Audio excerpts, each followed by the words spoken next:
Beloved brothers and sisters, I want you to quiet your hearts for just a moment and listen, because what I am about to share is not ordinary, it is divine.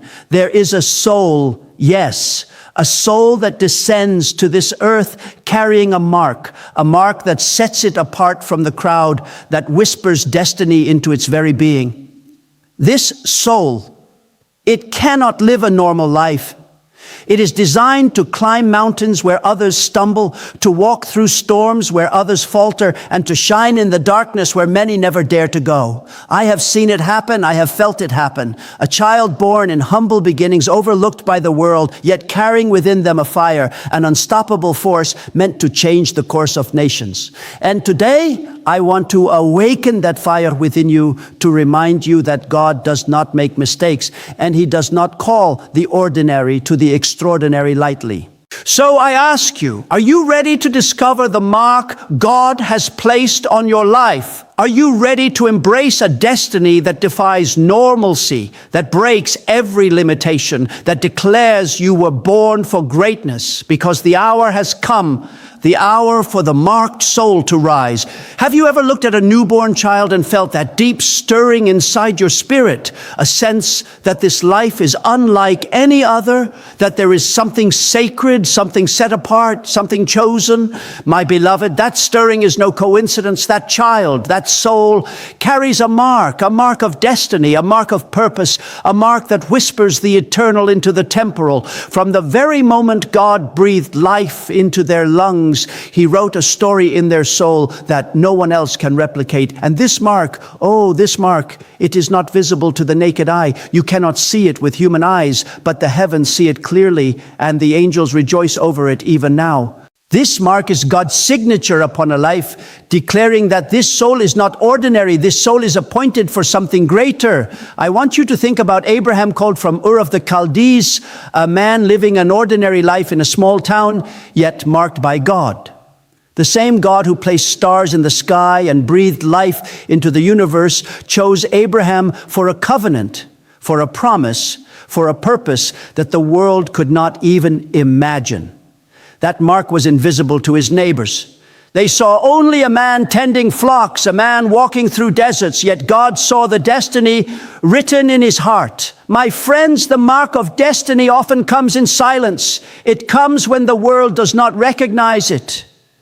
It comes when trials surround the soul, when doubts rise like waves, yet the hand of God rests gently, persistently, powerfully on the life He has chosen. I have seen this mark in so many lives. I have met children born into homes of poverty, lives that the world would dismiss as ordinary, yet their eyes sparkled with something extraordinary. I have seen the elderly, whose bodies may be frail, yet whose souls carry a fire that will ignite nations. This mark is not defined by circumstances. It is not measured by what you have or have not achieved. No, beloved, the mark of destiny is written by God in the very essence of your being. It is your uniqueness, your divine fingerprint, and it carries a calling that transcends the limitations of time, society, and human expectation. And you must understand something very clearly. Being marked does not mean life will be easy. Often the marked soul walks a road less traveled. They encounter obstacles that seem insurmountable, opposition that feels relentless, and trials that test every fiber of their being. But these difficulties are not accidents. They are divine instruments, chisels in the hands of the master builder, shaping, refining, and preparing the soul for the destiny God has assigned. Just as gold must pass through fire to become pure, so too the marked soul passes through trials to become radiant in its purpose. I remember the story of Joseph in the Bible, sold into slavery, betrayed by his own brothers, forgotten in prison, yet the mark of destiny rested upon him. God had not made a mistake. The divine mark in Joseph's life was not erased by human treachery. In fact, every hardship he endured polished his character, strengthened his faith, and positioned him for the role he was destined to fulfill. When he finally stood before Pharaoh, interpreting dreams, saving nations from famine, the invisible mark of God became visible to the world. That mark had been there all along, unseen by men, yet known by heaven, working quietly, powerfully, relentlessly. I want you to hear this clearly. Your life, your very soul, carries a mark. It is not determined by what you see around you. It is not defined by failures, by limitations, by the voices that say you cannot. The mark of destiny whispers to you in the quiet moments, in the prayers no one hears, in the dreams that seem too big to grasp. It calls you to rise. It calls you to faith. It calls you to obedience, even when the world doubts, even when your own heart trembles. That mark is your identity, your power, your purpose, and it will not be silenced. Some of you may feel ordinary, trapped in routines, overlooked by the world, wondering if God has truly called you for greatness. Let me remind you, the mark of destiny is not always celebrated at birth. It is often hidden, subtle, waiting for the right time to burst forth. It may be tested, stretched, and even challenged, but it cannot be destroyed. God's hand is upon it, and His Spirit whispers into it life, calling it higher, calling it beyond, calling it to a place where only the chosen few will tread. I have prayed with countless souls who doubted their own significance, who thought they were invisible in a world full of people, who believed they would never achieve more than mediocrity. And when I prayed over them, when the Spirit moved, when the eyes of heaven saw what they could not see in themselves, something awakened, a power stirred, a purpose ignited. That mark of destiny planted by God before the foundations of the earth began to shine. Beloved, I want you to know that the mark of destiny is not temporary. It is not fragile. It is eternal. It carries with it a divine assignment that can change not only your life, but the lives of generations. It is a mark that positions you in the right place at the right time, gives you the right words at the right moment, and opens doors that no one else can open. It is a mark that calls you to extraordinary faith, extraordinary courage, and extraordinary love. It is the mark of the soul that cannot settle for ordinary, that refuses to conform to the limits of this world, that presses forward with relentless hope and unshakable trust in the God who placed it there. And once you understand it, once you embrace it, your life will never be the same. When God calls a soul, He does not call it to a life of comfort, a life of mediocrity, a life of ordinary routines that blend into the background of this world. No, beloved, when God marks a life, He calls it beyond normal. There is a higher plane, a divine trajectory, a purpose that cannot be contained by the ordinary, the conventional, or the expected. Many people live their entire lives chasing normalcy, striving to fit into boxes designed by society, measured by human standards, confined by what the eyes can see. But the soul that God has marked, that soul cannot be measured by human rules, cannot be confined by human limitations, cannot be satisfied with what is ordinary. I have seen it over and over again. People born into humble beginnings, lives that the world dismisses, yet God places within them a hunger for something greater. It begins as a whisper in the heart, a stirring that cannot be ignored. The world says, be content, settle, follow the path everyone else follows. But God says, rise, walk higher, aim farther, step into the extraordinary I have designed for you. That tension, that conflict between the ordinary and the divine is where faith is tested, where courage is forged, where the soul learns to step into a reality far beyond the reach of human comprehension. Consider the life of David, a young shepherd boy. To the eyes of men, he was ordinary, insignificant, perhaps even overlooked. Yet God had a plan that defied normalcy. That boy, standing alone against the giant, stepping into a battle no one else dared to fight, carried within him the extraordinary mark of God's calling. He was not meant to live as a common shepherd for his entire life. He was destined to become a king, a man after God's own heart, a leader whose life would inspire generations. And his journey was not smooth. It was filled with trials, with persecution, with moments that seemed impossible. But every challenge, every setback, every trial pushed him further beyond normal, shaping a soul that could not be ordinary, that would not settle for less than God's best. The marked soul often feels out of place. They feel misunderstood, underestimated, even rejected by those around them. They see visions that others cannot see. They hear whispers of destiny that others dismiss. And in that discomfort, in that sense of not fitting in, God is preparing them for the extraordinary. Life beyond normal requires faith beyond comprehension, courage beyond comfort, persistence beyond human endurance. It demands a heart willing to step into uncertainty, because God's plan is never ordinary. It is not written by the limitations of man. It is written by the infinite, by the creator of the universe, by the one who holds the stars in his hands. I have prayed with so many who have felt trapped in their circumstances, longing for change, yet afraid to move. And I tell them, the reason you feel trapped, the reason you feel different, the reason the ordinary world does not understand you is because God has designed you to live beyond normal. Your life is not meant to be limited by fear, by doubt, by the expectations of others. It is meant to break barriers, to exceed boundaries, to shine where ordinary light cannot reach. Sometimes going beyond normal requires sacrifice. It requires leaving behind comfort, security, and familiarity. It requires walking into storms, standing alone when everyone else walks away, believing when the world doubts. But every step, every sacrifice, every act of faith builds a foundation for the extraordinary. God does not call the marked soul to the safe path. He calls it to the path of transformation, the path of impact, the path that leaves a legacy far greater than what the eye can see. Even in modern times, we see examples of this truth. Those who are truly called, who are truly marked, rarely find contentment in the ordinary. They are driven by a vision that transcends the mundane. They are fueled by a calling that cannot be silenced. And though the world may criticize, ridicule, or dismiss them, they press forward because they understand that God's plan is not to fit in, but to rise, to expand, to change the course of lives, nations, even generations. Living beyond normal also requires vision. It requires the ability to see what others cannot see, to believe in what others cannot believe, to act on what others would hesitate to attempt. It is a soul that refuses to settle for mediocrity, that refuses to be limited by human understanding, that refuses to be bound by the smallness of this world. The extraordinary mark demands extraordinary faith, extraordinary courage, and extraordinary obedience.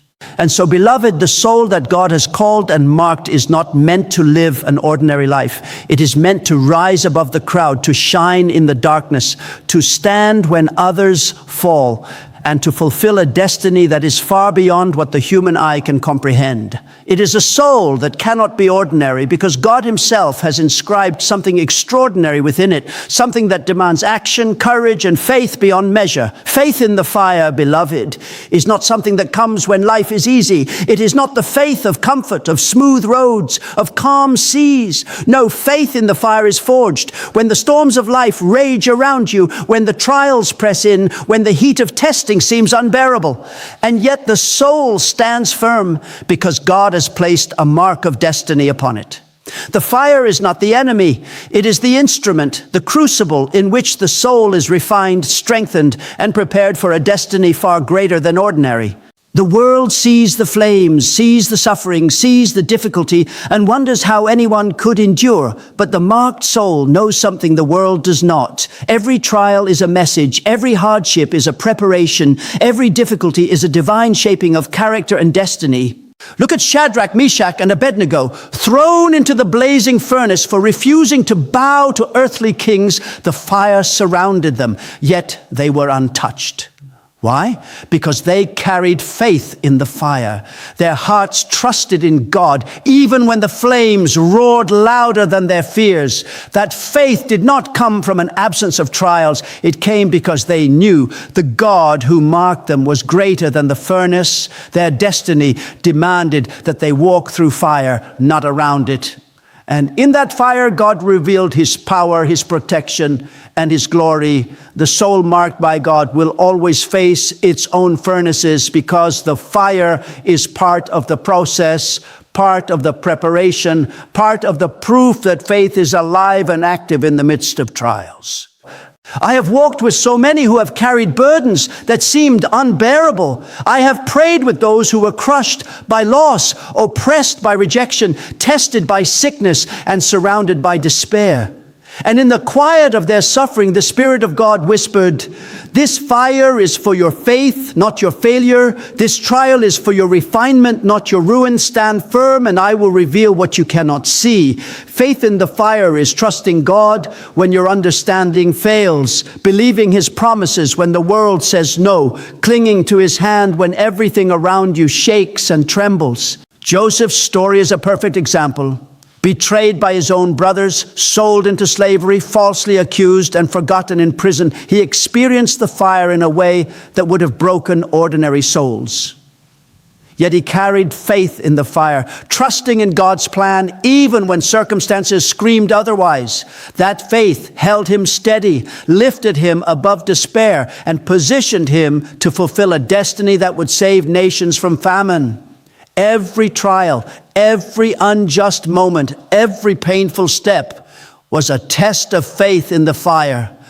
God was shaping a man who could not live a normal life, a man whose faith had to withstand the heat of testing to rise to the calling God had placed upon him. Faith in the fire also transforms perspective. The soul that embraces the furnace does not see trials as punishment or misfortune. It sees them as invitations to grow, to rise, to trust, and to discover the power of God within. Every obstacle becomes an opportunity for God's glory to be revealed. Every hardship becomes a platform for divine strength, and every fire becomes a reminder that ordinary faith cannot fulfill extraordinary destiny. Only faith in the fire can prepare a soul to walk in the calling that God has marked it for. The world fears fire, but the marked soul walks through it with eyes fixed on heaven. The world may judge, question, or misunderstand, but faith in the fire allows the soul to endure, to persevere, to overcome. It is not blind faith. It is bold, deliberate, unshakable faith, anchored in the knowledge that God's hand is upon the soul, that His promises are sure, and that His power is sufficient for every trial. Even today, beloved, there are souls around us, perhaps even in this very room, carrying fires they cannot explain. Circumstances press in, relationships break, finances strain, health falters, dreams seem to crumble. Yet the fire is not meant to consume you. The fire is meant to purify you, to refine you, to reveal the strength of faith that has been planted in your heart. Faith in the fire calls you to trust God, not just when it is easy, but when it is unbearably difficult. It calls you to believe in what cannot yet be seen, to stand firm when every human logic says retreat, to cling to God when the flames roar all around you. Faith in the fire is the distinguishing mark of the soul destined for greatness. It is what separates the ordinary from the extraordinary, the temporary from the eternal, the fearful from the faithful. The soul that carries this mark cannot live a normal life because God is preparing it for battles, for victories, for revelations, and for a destiny that the world cannot understand. Beloved, the final step for the soul marked by God is to rise and impact. There comes a moment when the trials have refined, the fires have strengthened, and the mark of destiny has been made visible in the heart of the soul. And in that moment, God calls the marked one to rise, to step out of the shadows of fear and limitation, to embrace the fullness of the calling He has placed upon them. To rise is not merely to stand. It is to activate, to move forward with intention, to step into the assignment that the heavens have prepared. It is the turning point where faith meets action, where preparation meets opportunity, and where the ordinary ceases to define the soul. I want you to understand something very clearly. Rising is never optional for the soul marked by God.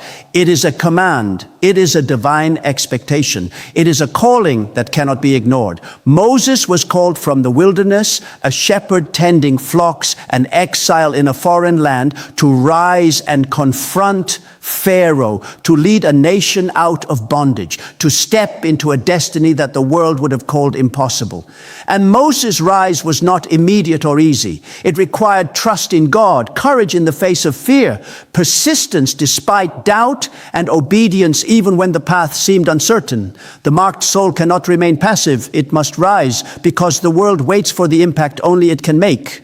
To rise is to embrace responsibility, to recognize that God has equipped you with gifts, talents, vision, and strength for a purpose far beyond personal comfort. It is a call to move from the sidelines of life into the arena where your influence can be felt, where your voice can be heard, and where your actions can change destinies. The soul that rises understands that it is not enough to survive. It must thrive. It is not enough to exist.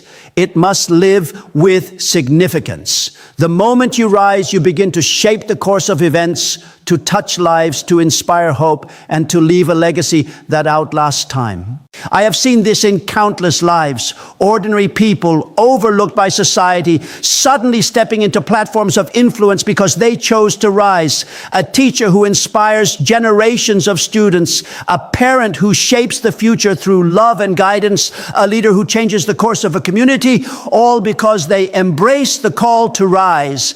The marked soul does not wait for permission from the world, does not seek validation from human applause, does not depend on circumstances to align perfectly. It rises because it knows the God who marked it has ordained the timing, the path, and the impact that only it can achieve. And when the marked soul rises, it impacts more than itself. Its rise creates ripples like stones cast into a still pond, expanding outward in ways the human eye cannot immediately see. Joseph, once imprisoned, rose to save nations from famine. Esther, once an ordinary woman in a foreign palace, rose to protect her people. Paul, once a persecutor of Christians, rose to become a messenger whose words changed the spiritual landscape of the world. Every act of obedience, every step of courage, every decision to rise amplifies the impact of the soul marked by God. Your rise will touch lives you may never meet, influence hearts you may never know, and leave a mark on history that cannot be erased. Rising requires courage, beloved, because it often meets resistance. The world may oppose, the enemy may scheme, doubt may whisper in your ears, and even your own heart may question your strength. But the soul marked by God rises despite opposition. It rises in faith, in obedience, and in the unwavering belief that God's power is greater than any obstacle. The fire that once threatened to consume becomes fuel for momentum. The trials that once tried to break you now prepare you to stand taller, speak louder, and move further than you ever imagined. Rising is not the absence of difficulty. It is the triumph over it.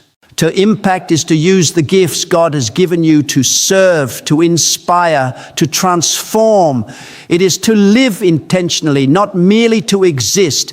Every word spoken, every hand extended, every act of kindness, every vision pursued becomes part of the divine impact. The soul that rises does not hoard its gifts. It multiplies them. It does not shy away from responsibility. It embraces it fully. And the beauty of this is that impact is not always measured by worldly success. Sometimes it is quiet, invisible, unseen by human eyes. But heaven sees it, God sees it, and the eternal consequences of a life that rises and impacts cannot be overstated. Even today in our communities, there are mocked souls sitting quietly, waiting, hesitating, unsure if they are ready to rise. But God whispers, do not wait, do not hesitate, do not doubt. Your mark was placed upon you for such a time as this. Rise, and the world will never be the same. To rise is an act of faith. To impact is an act of obedience. And together they fulfill the promise of God on the life that carries His mark. Rising also requires vision and boldness. It requires seeing what others cannot see, believing what others cannot believe, and acting on what others are too afraid to attempt. It demands persistence, resilience, and courage in the face of uncertainty. But the marked soul is equipped, called, and empowered to do exactly that. When you rise, you are not rising alone. God rises with you. He guides your steps, strengthens your hands, and fills your heart with the courage to move forward. Your impact is amplified by His presence, His power, and His promises. The soul that rises and impacts is unstoppable. It cannot live a normal life because its life is designed to transform, to inspire, and to fulfill a destiny written in eternity. The moment it rises, the world begins to shift, hearts begin to awaken, and heaven rejoices over the obedience of a life that refuses to remain passive, a life that embraces the calling, and a life that walks boldly in the purpose for which it was created.